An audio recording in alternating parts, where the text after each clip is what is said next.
Good evening, welcome. Thank you for joining. I appreciate this opportunity to talk a little bit about cybersecurity, the threat landscape, some mitigation measures, and how some of these concepts apply to not only you and your personal cybersecurity posture, but also your family and your children. Let's give you a little bit of background before we get into the content of the presentation itself. I wanted to give you an understanding of who I am and why you would be willing to listen to me for 30 minutes regarding a topic such as cybersecurity. I am a lifelong educator. I began my career as a teacher with the City School District of Albany. I am currently completing my 31st year in public education. And the first half roughly was teaching and some other duties within the school district. But my last 15 or so have really been squarely focused on enterprise security management of information technology, data and privacy, security rules, all those kinds of things in the public education space. So my experience is deep and varied at this point, and I've had the unfortunate experience with all kinds of cyber events over the course of that history. I wanted to just talk also about the context for tonight. So I wanted to shape this presentation to deal really primarily with your own personal cybersecurity circumstances and how they apply to public life for you as an individual. Certainly within the school district, we trust that you count on us to care for your children, not only in terms of education, but the other services we provide to students in the school system. And in this case, this carries through to the cybersecurity realm. So know that as a school system and in my role overseeing all the information technology, we take the notion of cybersecurity and data privacy very, very seriously, other than the notion of making sure that we have access to technology for all of our students and our staff. The other thing that keeps me up at night is cybersecurity and taking care of, my responsibility to protect all of our students, their identity, their privacy. So we are doing all those things inside of our school system for your kids. So tonight I want to talk specifically about you. So we want to look at some of the strategies that you can implement to minimize some of the risks that exist out there, and then apply them a little bit more specifically to how you can also get involved with monitoring and protecting your children in the public space. Again, we do whatever we can in the school system for the devices they take home that are ours, but when they're home and out in the real world, our arm reach doesn't extend that far. And what I'd like to be able to do is make this as conversational as possible, even though I realize it's somewhat asynchronous. You have available to you right now the Q&A. You can type questions in as they hit you. What I will tell you is it's a one-man show this evening, so I will do my best to monitor the Q&A and address those questions as I can in real time, particularly if they're topical and relevant to what I'm talking about. However, I want you to also understand that patience will be a virtue, and if I can't get to everything as it comes in, I certainly will address the questions at the end of this presentation. So here are the topics in the order I'd like to cover them. So the first is the notion of cybersecurity in general. Look at what cybercrime is, some terms and definitions, and then also different types. We'll also get into the threat vectors of that landscape, and vectors are just the functional domains from which the threats come. They're in different areas or groups, so to speak. Look at some examples of those threats.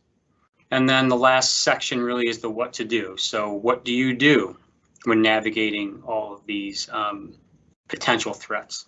How do you protect yourself? And then you look at the practical measures you can take, the behavioral changes you can consider. And then we'll look again at how we can apply some of these things specifically to your child or your children.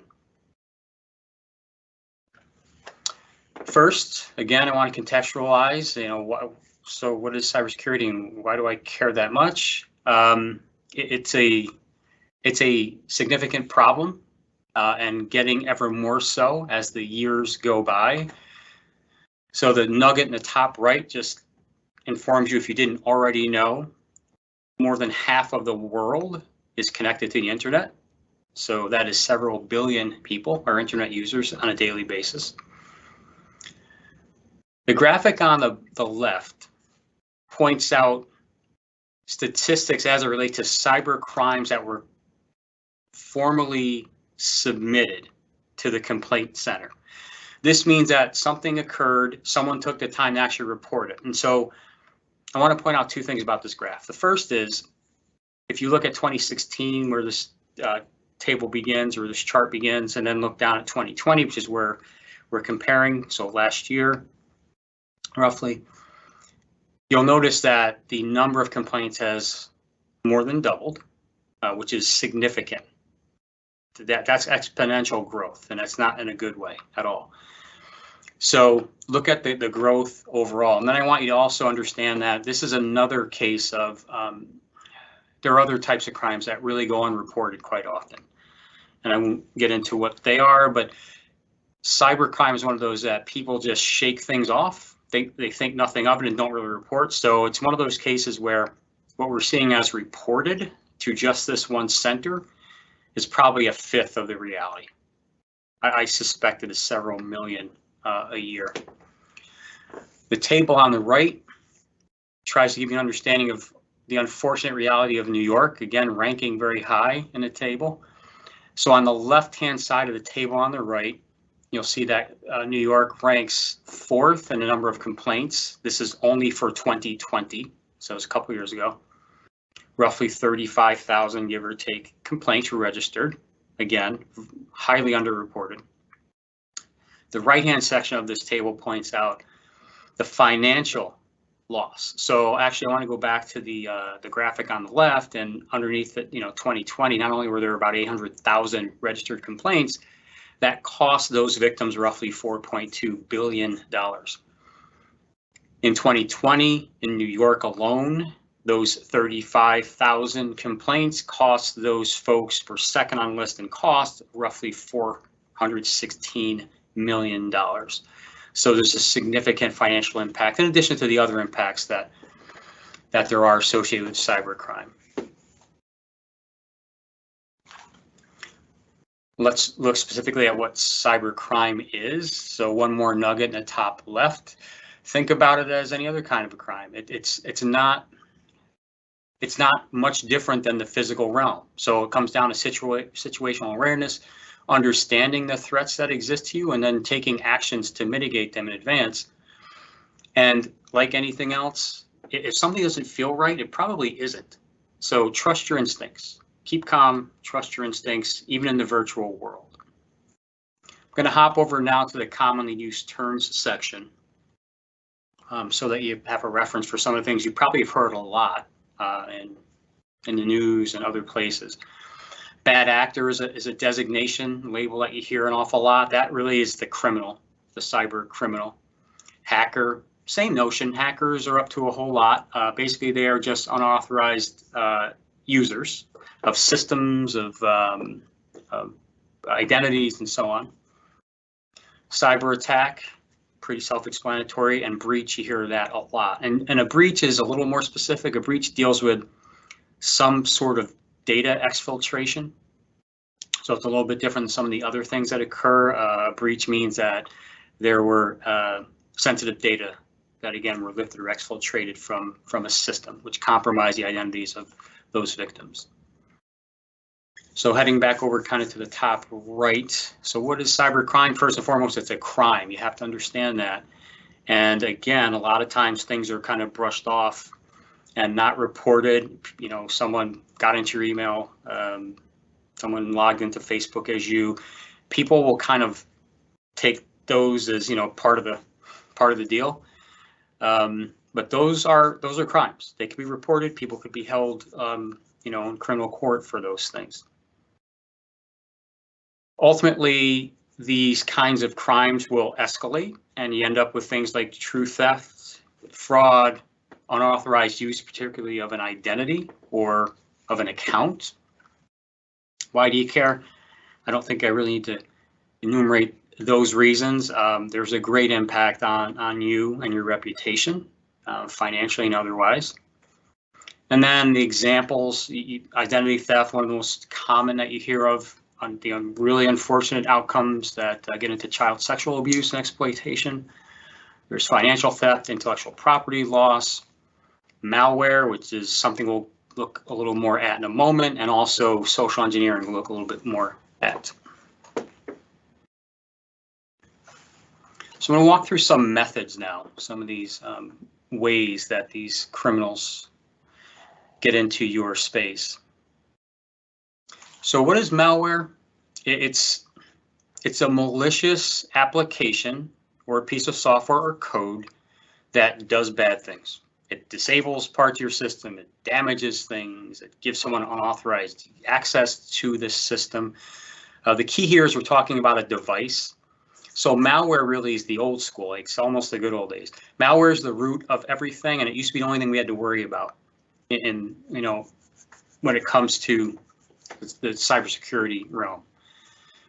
But essentially, malware is the basis of access to your system or identity for the bad actor.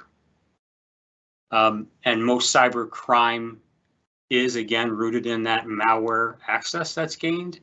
And the examples that come most to mind are ransomware. We'll talk more about that because it's critically important to understand that. It's the most popular and most widely used method right now. Adware is on the benign side. It just is more of a nuisance. It pops up ads and tries to get you to purchase things. Botnets, those are a whole bunch of compromised computers put together as a supercomputer that do a lot of very bad things in scale. A rootkit really is, it's the origin story of malicious content. It'll sit in a system and open the back door. It's really the backdoor method that's used by a lot of bad actors. Spyware, it's looking over your shoulders, if you want to look at it that way. Viruses and worms, they're almost the same. They basically get into your systems and replicate. A virus requires some kind of human interaction, whereas a worm can replicate on its own, self-replicate. So let's pause with ransomware for a moment. It is specifically designed to hold something hostage, typically data, sensitive information that you desperately need. You're probably aware of the number of ransomware attacks on large companies and unfortunately now on our infrastructure, our systems. They are huge targets, and it's because in a lot of cases ransom is paid. People's organizations need the data so badly that they end up paying for it, but rarely do you get it all back, and you never know for sure that there isn't still a backdoor and exploit open. So it's a very bad situation to be in. But it's designed to get financial gains, essentially. The key to ransomware is that that malicious payload is delivered to an individual. Someone is responsible for allowing that rootkit into the system. And the most common method is through email, which I will spend some time looking at phishing in a moment as well. But once you have ransomware, it never really goes away, and you'll never stop looking over your shoulder.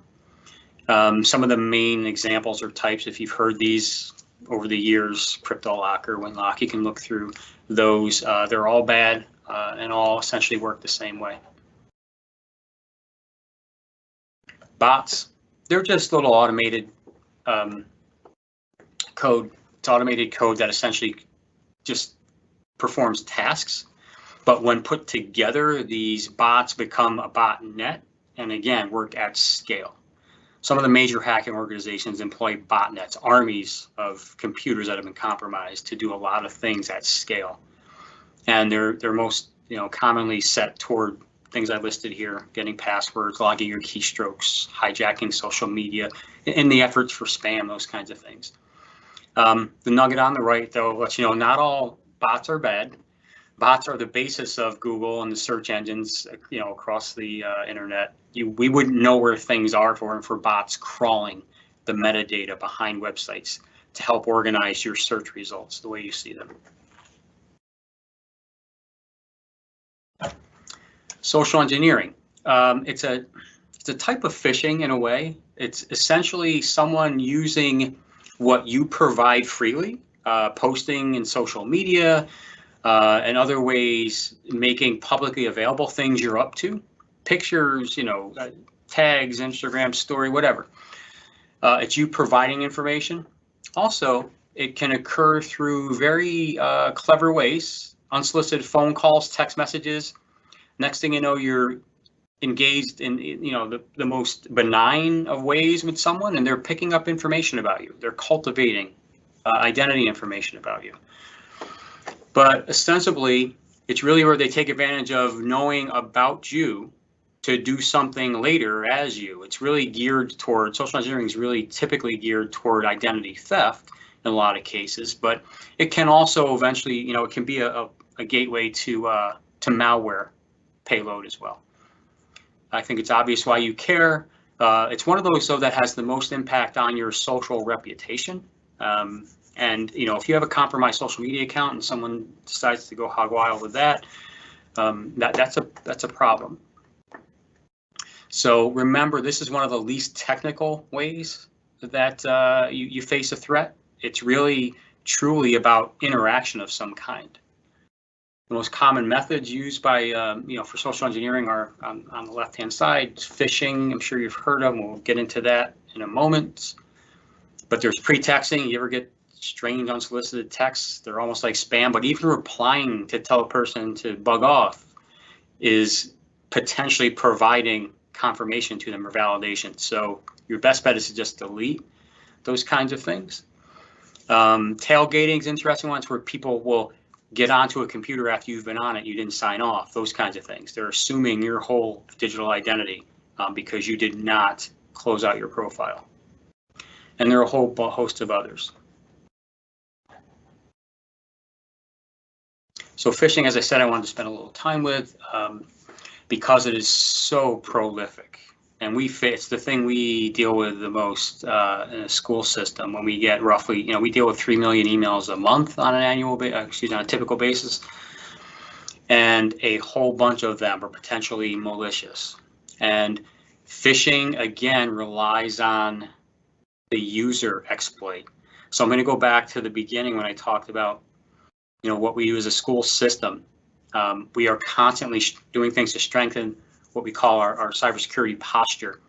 We're doing things to harden the perimeter, meaning we protect the network at its external public-facing points. In the old days, it was attacks that people would try to brute force into your network, get into your network and traverse the network in order to get into systems and get information. We've gotten good at blocking that, at hardening that posture. And there are a lot of tools that help us do that. So now the vulnerability are the people. Again, it comes down to human error. So phishing is the greatest entry point right now. And most cyber criminals and cyber crime is really aimed at exploiting a person. And phishing is the most common method. So phishing really is a very carefully crafted fake email designed to get a user to provide information they shouldn't, and it gives that bad actor unauthorized access to something. In a lot of cases, it's information about that user, so they can use the user's profile for other things down the road. Sometimes the phishing attempt includes that malicious payload I talked about before, where it will actually have malware, and that user activates the malware, causing then the subsequent damage that's going to follow. I think it's obvious why you should care about phishing, and most commonly phishing is done through emails. It can happen again through text messages and phone calls and social media posts and very suspicious links. So it's a expanding ecosystem. So here's how you can start to really evaluate emails for validity. These are just 6 really simple things to think about when you see an email that just seems off to you.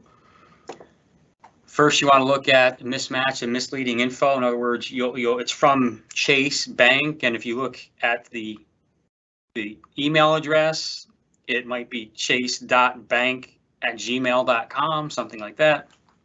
This doesn't jive what the company is. It's usually unexpected, out of the blue. You know, you weren't waiting for an invoice from Chase Bank. It is often something urgent in nature. Your account's going to be shut off. You're going to lose your money. Something's going to happen bad. There are attachments quite often that just shouldn't be there. Again, you're not waiting for the invoice from your bank. Often you're enticed by some attractive reward, and almost invariably there's some request for confidential information.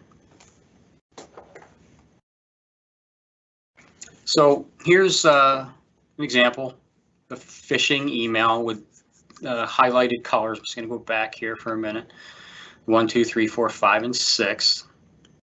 So you notice up here, this is from SG Shopping, but the URL or domain of this email account is not that domain. It's s1231.net. Here you've got this unexpected reward. You know, I wasn't expecting a gift card for any reason. Here's the urgency. Your account's going to be deactivated. Here is a really suspicious attachment. Down here again, that enticing reward for you. Here's more of the mismatch. So it's you log in. It says simply log in to the sgshopping.com, just the text, but the actual link is some ridiculous URL.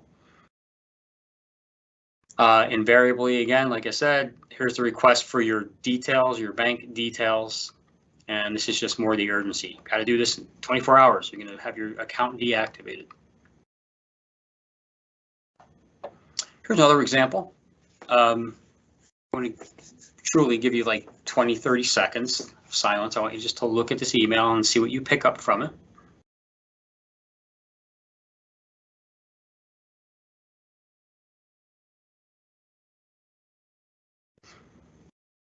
Hopefully you noticed at least 2 or 3 things. There are more, but 2 or 3 keys, I think, are dead giveaways.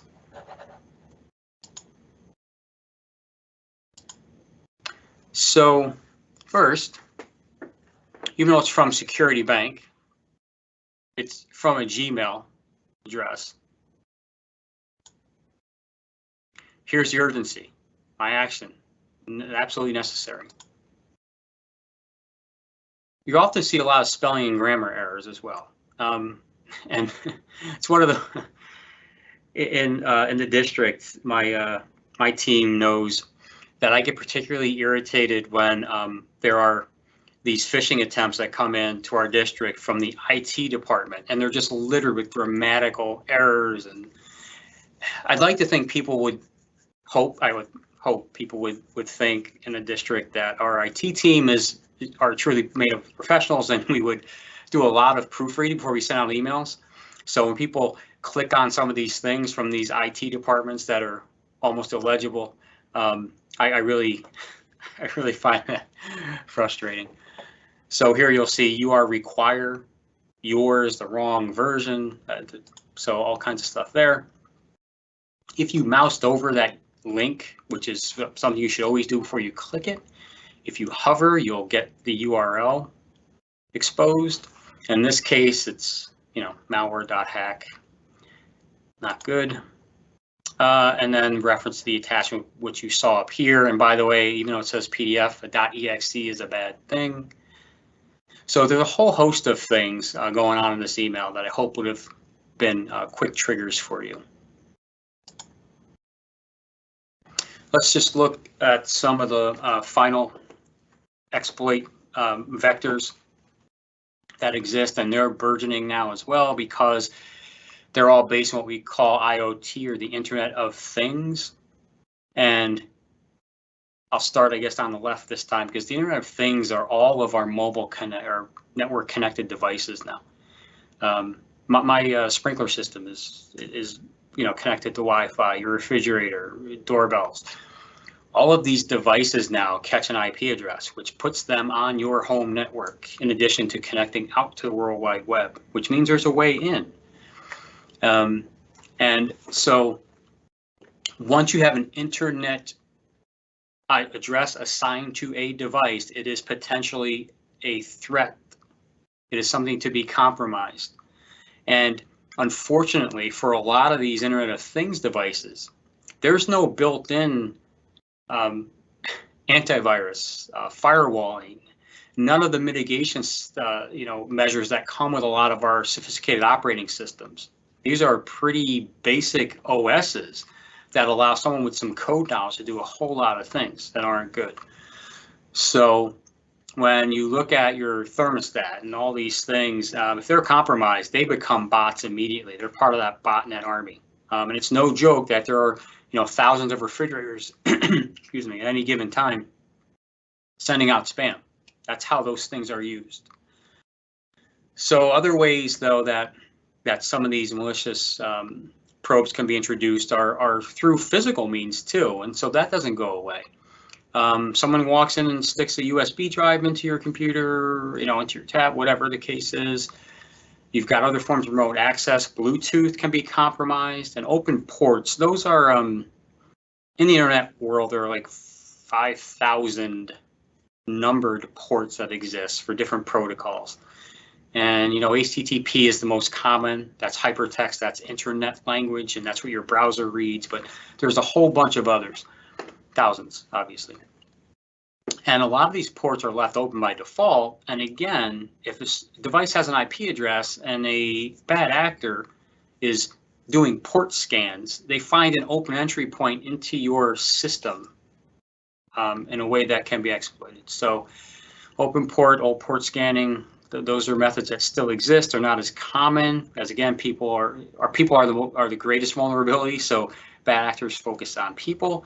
Still, all these other methods are viable for a bad actor. And so I believe, again, it's the case where why you should care is pretty obvious. And ultimately, all these methods of intrusion are aimed at some form of malicious payload, which gives that person access to your system for their own purposes, access to your information for their own purposes, and the ability to hold you hostage via ransom.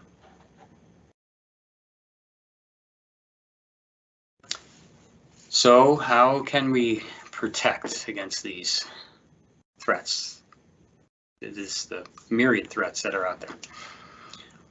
Really simple things, honestly.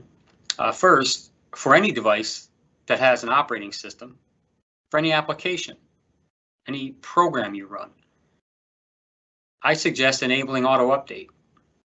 Update, patch everything you can. Keep your software current on every device that you have that has an operating system. As exploits become known, responsible vendors, Microsoft, Apple, they update their systems to protect users. So update your system. Don't put off updates. Passwords are the keys to your kingdom. Keeping them varied, not using the same password for everything, not making them simple just because they're easy to remember.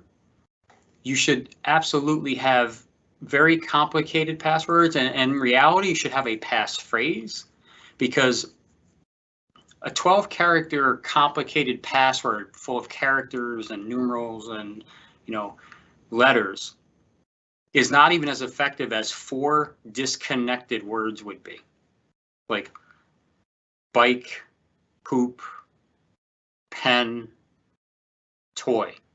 If you just use a passphrase of 4 disconnected words, that is about 150 times harder to crack than even a complex password. So just be aware of passphrases. They offer, sometimes you can string words together that mean something to you, so it's easy to remember, but they would take the old school methods of brute force password hacking, they would take probably 50 to 100 years to crack. So think about that as a method. Also, if offered for any account you have, aside from your password, you should activate MFA, known as multi-factor authentication, sometimes 2FA, two-factor authentication. That simply is combining your password with some other biometric variable or proximity variable. And you probably already have 2FA in a lot of cases that you just maybe haven't heard it referenced that way. So what it means is, in addition to using a password, you have to provide information that's proximal to you, meaning you get a code on your phone. That's one method, very common. Sometimes there are little fobs that will just read certain numbers over period of time. There are biometrics of a fingertip scanner. A lot of different methods, but it's a second factor of authenticating who you are. The most common, again, is using a PIN or a passcode that's sent to your phone, sent to your email. Enable MFA everywhere you possibly can. Look at your settings. So wherever available, check your privacy settings often. Tweak them. A lot of times these applications will offer more privacy settings in every update that they put out and not really make you aware of it.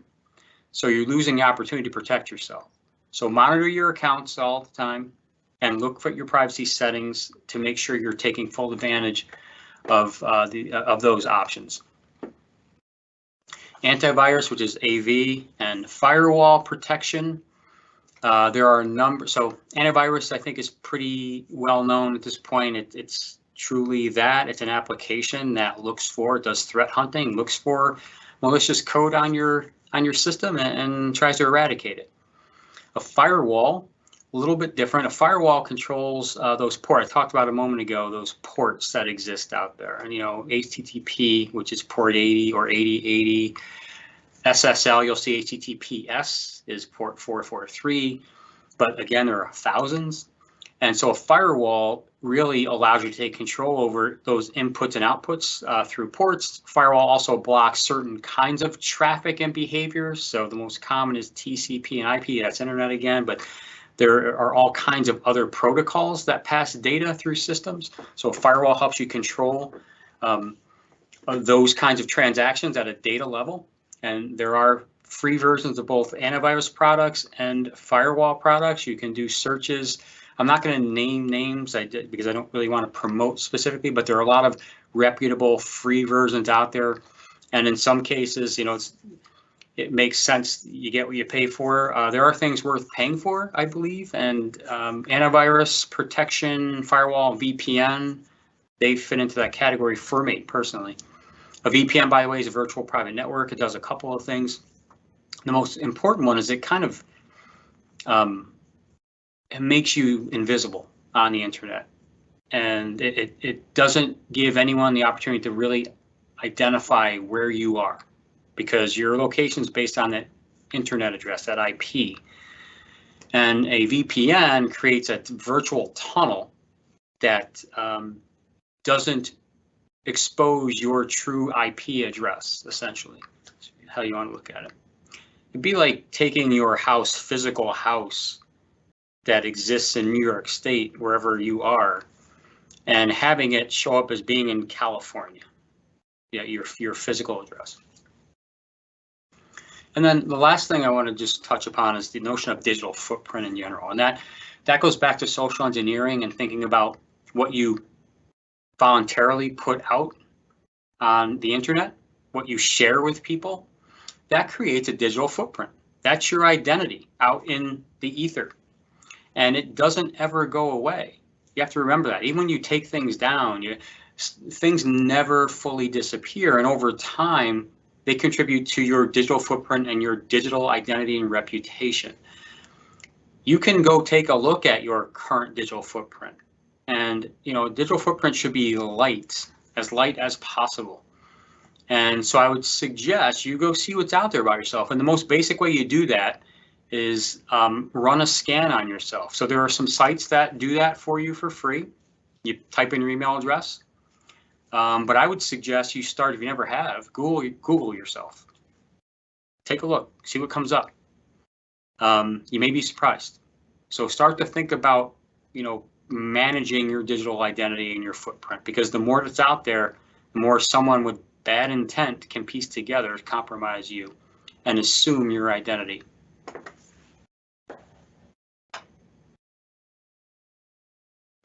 And so lastly, I just want to, again, look at how we think about some of these things as they apply to our children. So walk through a whole bunch of these threat vectors, the way they have, become evident, what their ultimate unfortunate outcomes can be, and ways you can mitigate them.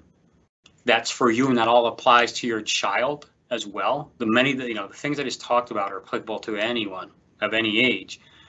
But when you're talking about children, we can't rely on them to advocate and employ these kinds of mechanisms for themselves. So you as a parent or someone in the parental relationship would be the one to kind of take the lead.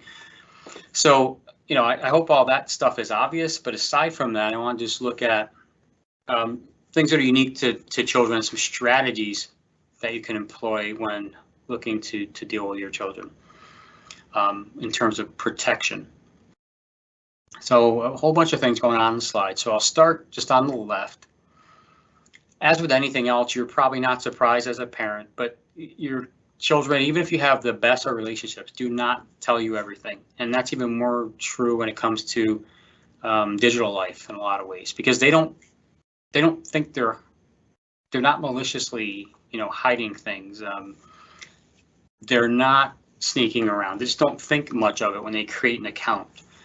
So reality is that 68% of teens have downloaded some kind of software without a parent knowing about it, and any type of software, even if it's, let's say, from a reputable vendor or source, even if it's free and has no cost, it quite often comes rolled up with a whole bunch of other stuff in it called bloatware, which are these things like, adware and other potentially malicious code that your child may not be aware of. So try to get a sense of what kinds of software and applications and platforms they use.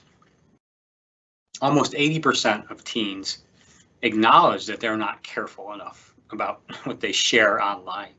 That is for sure. And it's again the case of, as a 15-year-old, what you're putting out there lives forever.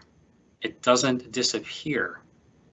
What you're putting out as a 15-year-old may not look as noble when you're 25 looking for your first job, when you're in your 40s. You need to be thoughtful and deliberate, and our children, of course, like in other cases, sometimes haven't developed to that point where they can think through those things. So be aware of those stats. I'm going to go to the far right and just look at their behaviors. Again, from the same Pew research, 50% roughly are on and off of social media throughout the day. That's half. And, social media for us old folks, we think of like Facebook, and, younger kids they're not into Facebook. Not even Insta so much. They're more on the messaging apps, those things like Snapchat. So, social media is bigger than you think. It's not just because they don't have a Facebook account or aren't on Instagram doesn't mean they're on social media. So think about that. 25% are constantly on it. And then you can look at the rest of the numbers there. I don't need to read them to you. In the green circle, though, I do want to make note of, this is what these teens have reported being exposed to in their young life already. So a third phishing, and I'm impressed that they recognize it as such. Cyberbullying, and I have to say that's one I feel is probably low. Again, underreported, unfortunately. I suspect half of teens who are active on the internet probably have been cyberbullied in some form.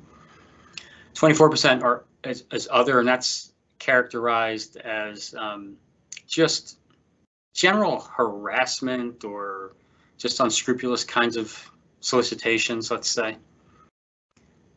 Social engineering we've talked a lot about, account duplication, and that again is that tailgating that I've mentioned, and straight up identity theft. And so I just want to touch on this one for a moment. When I talked about what keeps me awake, protecting the identity of these children in our school system who have, for bad actors in cyber realm, have pristine identities. There are children right now who have had identities compromised who don't know it yet, but will find out when they're 21, 25, first time they need to get something that relies on credit, and they will find that they are $50,000 in debt because their identities have been compromised for 10 years and someone has been absolutely reckless. So identity theft is a huge problem, and it's what makes school system, there was a time when school systems weren't even on the radar for ransomware. Now school systems are one of the highest value targets because of the nature of the data that we have. Students with no credit history.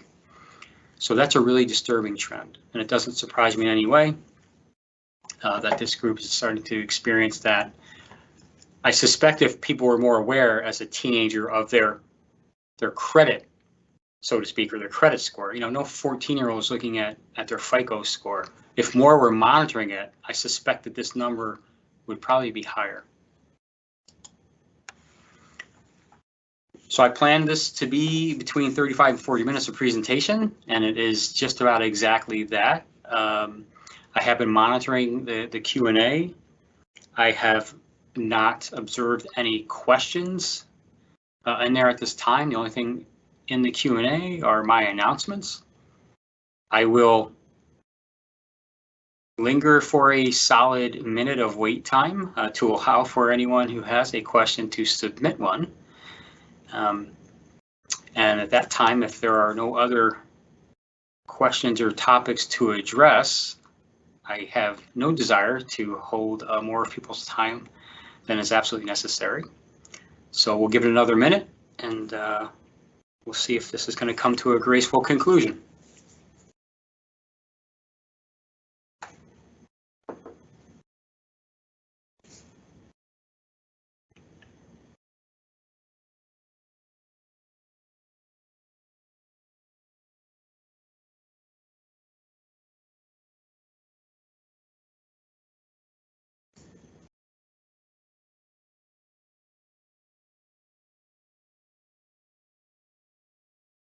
So in teacher parlance, I think I've employed sufficient wait time. And at this point, I will again thank you for the time you spent. I truly hope that you found these topics and suggestions of value. And I wish you the best in endeavoring to protect your identity. And I wish you a good evening.